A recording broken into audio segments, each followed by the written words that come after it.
ومن احیاها، اور جس نے بچا لیا کسی جان کو.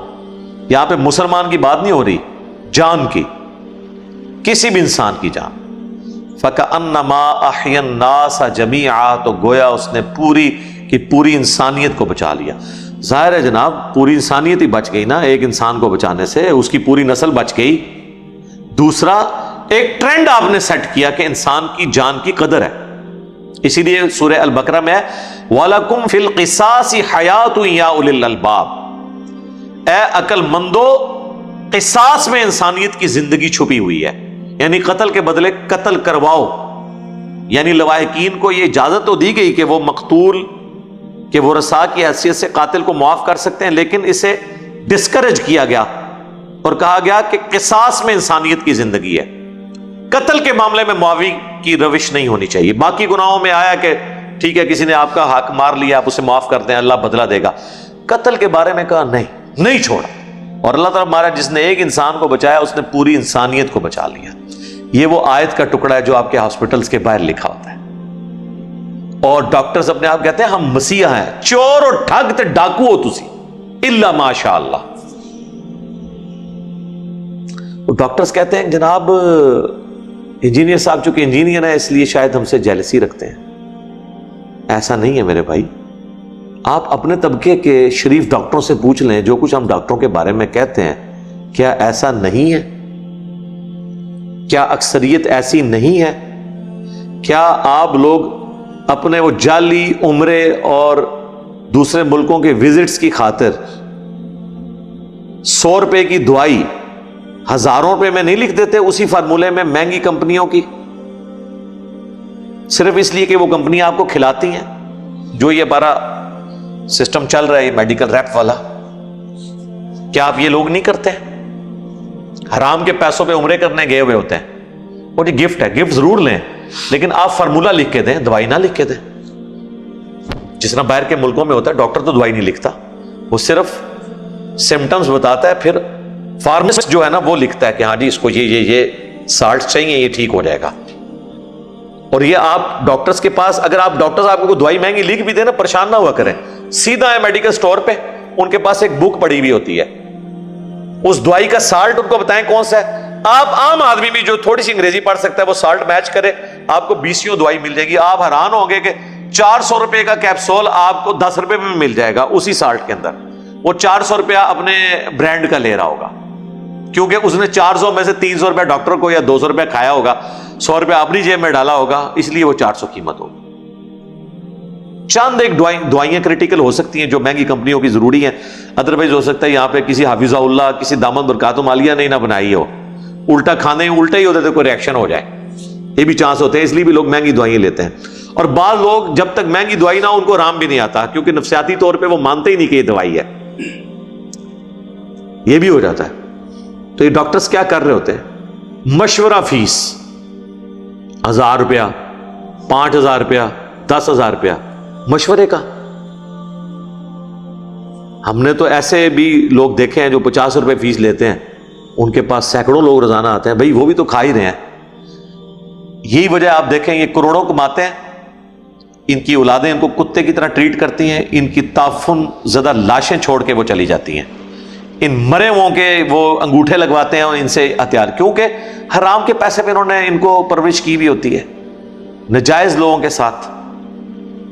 آپ کو پتا ہے پچھلے دنوں ہاسپٹلز کے بارے میں آیا تھا، کرونا کی وجہ سے جو لوگ مرے تھے یا نہیں مرے تھے اس کھاتے میں ڈال کے وہ ڈاکٹر جو ہے لاشیں والے نہیں کرتے تھے، اتنے لاکھ لا کے رکھو، اب لاش دیں گے تو اب ظاہر ہے عزت بیزتی کا مسئلہ لوگوں کا بن جاتا ہے. اتنے ظالم ہوتے ہیں. بھائی جو جینون خرچہ بنتا ہے وہ آپ لیں، اور اس کے لیے حال یہی ہے کہ گورنمنٹ سارے میڈیکل سیٹ اپ کو اپنے انڈر لے.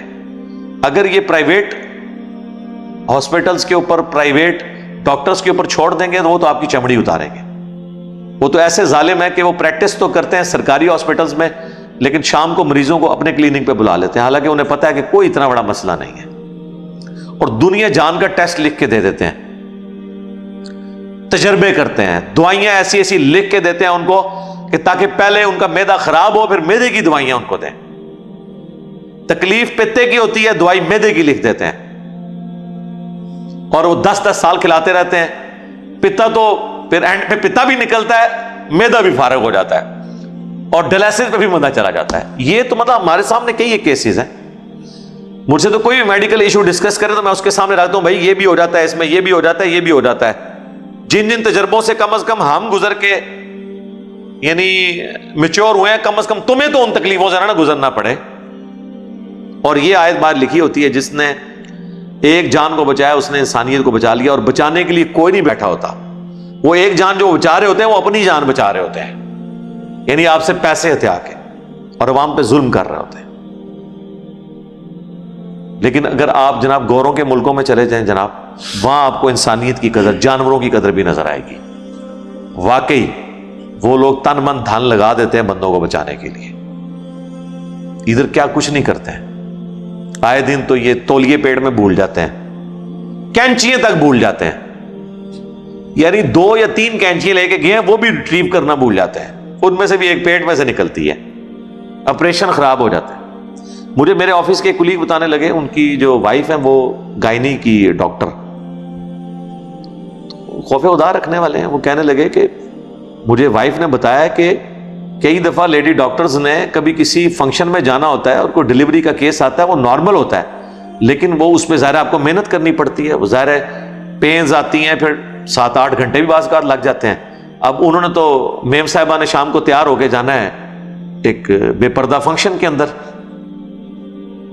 تو وہ پھر نرسوں کہتی ہیں 2 اسے انستھیزیا بے ہوش کرو, اسے میں ٹک لگا دیتی ہوں, اور وہ آپریشن کر دیتی ہیں صرف اپنا ٹائم بچانے کے لیے. آپریشن بنتا نہیں ہوتا, لیکن اسے پتا نہیں جس کو ٹک لگا کے تم گئے ہو اس کی آمدہ کی کئی مہینوں کی زندگی کیسے گزرنی ہے, اس پورے گھر پہ کیا گزرے گی. جب آپ نے پیٹ کے 2 ٹکڑے کیے ہوئے ہیں, اس پہ آپ بے شک یہ لگا بھی دیں ٹانکے, اس کے بعد کیا ہوتا ہے. وہ عورت بیچاری گھر کے کام کس طرح مینج کرے گی, اس کے اگر چھوٹے چھوٹے بچے ہیں اس کو کیسے مینج کرے گی, کپڑے دھونا, کھانے پکانے کے معاملات, اور پھر ہر وقت یہ بھی دھڑکا لگا رہے کہ ان زخموں کے اندر پیپ نہ پڑ جائے, اور اکثر اوقات پیپ پڑ جاتی ہے, پھر اس کی صفائی کرانا. کئی بار پھر وہ صفائی کرنے میں زخم اتنا خراب ہوتا ہے کہ اس عورت کی ڈیتھ بھی ہو جاتی ہے. لیکن وہ اس میم صاحبہ نے اپنے ایک فنکشن کی خاطر اس عورت کو اس تکلیف سے, پورے خاندان کو اس اذیت سے گزارا. تو قاتل ہے وہ جان نہیں بچا رہی, وہ قاتل ہے اس پورے خاندان کی. یہ کر رہی ہوتی ہے. آج آپ چلے جائیں, آپ کو درجنوں لیڈی ڈاکٹرز میں سے ڈھونڈنے سے ایک ملے گی جو آخری درجے تک نارمل ڈلیوری کروانے کی کوشش کرے, جس نے حلال کی کر کے کھانی ہے. لیکن سر آپ امریکہ میں چلے جائیں, ہمارے تو کئی رشتہ دار وہاں پہ رہتے ہیں, وہ کہتے ہیں کچھ شاذ و نادر سننے میں ملتا ہے سیزیرین, ورنہ نارمل ڈلیوریز ہوتی ہیں. یار ہماری صحتیں ان سے اچھی ہیں, ہماری امیونٹی پاور ان سے اچھی, ہماری لائف, ہماری عورتیں زیادہ ٹف ہیں گھروں کے کام کرنے کے اعتبار سے. وہ وہاں پہ مینج ہوتا ہے, یہاں پہ نہیں ہوتا, صرف اس لیے کہ وہاں کے ڈاکٹرز ایماندار ہیں, ان کو پتا ہے کہ یار اس کو تکلیف نہیں دینی. ڈاکٹرز کو چھوڑ دیں یار, پولیس والوں کو دیکھا ہے سامنے ان کا چور آ جاتا ہے نا, ایسا چور جو ان پہ گولی بھی جس نے چلائی ہوتی ہے وہ اس پہ گولی نہیں چلاتے, حالانکہ انہیں اجازت ہوتی ہے, آخری درجے تک ڈرتے رہتے ہیں کہ یار اس کو مارنا نہ پڑے, کہیں ماری نہ جائے. اس لیے نہیں کہ ان کی کوئی پکڑ ہو جائے گی, پکڑ کب ہونی ہے سیلف ڈیفenس کے اندر, ان کو ہوتا ہے یار انسان ہے.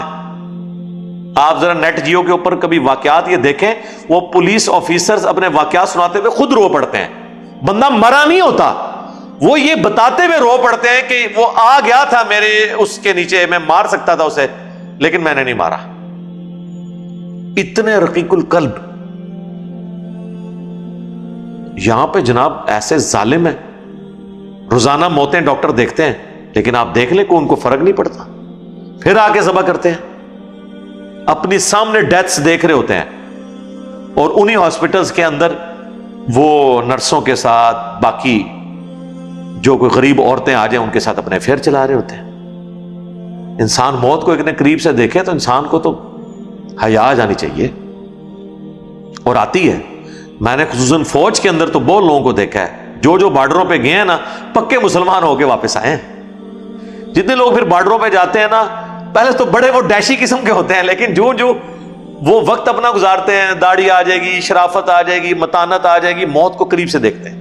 اور خصوصاً جب ریٹائر ہوتے ہیں نا، وہ تو زیادہ تر میں نے سب سے زیادہ عام فورسز میں لوگ دیکھے ہیں وہ دین کی طرف آ جاتے ہیں. اس کی ریزن یہ نہیں ہے کہ وہاں کو ماحول بہت زیادہ مذہبی ہے، ضیاء الحق کے بعد کافی مذہب کی طرف ہے جھکاؤ.